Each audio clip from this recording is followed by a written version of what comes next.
Ishte një pasdite e zakonshme.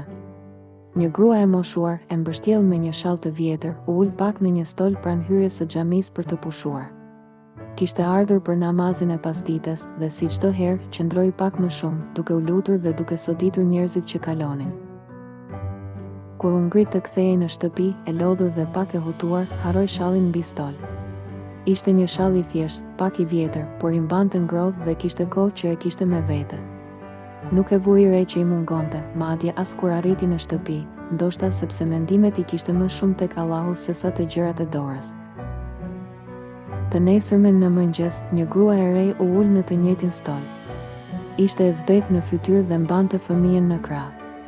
Sytë e saj u mbushën me lot kur pa shallin. E preku me duart të dridhura dhe i erdhi një herë e butë, si erë nën. E mori ngadalë dhe e mbështolli rreth kokës. I ngjante aq shumë një mbuleseje, sa dukej sikur ishte qepur enkas për të. Ajo pëshpëriti. O Allah, ti më dëgjove. Pasi u lut në heshtje, ajo u ngrit me fytyrën pak më të qetë. Nuk dinte kush e kishte lënë shallin atje, por e dinte me zemër se nuk ishte rastësi. Pak ditë më parë, në natën më të errët të jetës së saj, ajo i ishte lutur Allahut.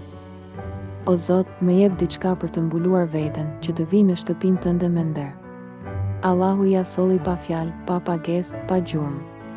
Vetëm me mëshirë. Mësimi.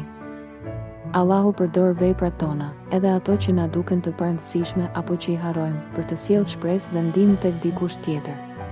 Ajo që ti harron mund të jetë pikërisht përgjigjja e lutjes së dikujt tjetër.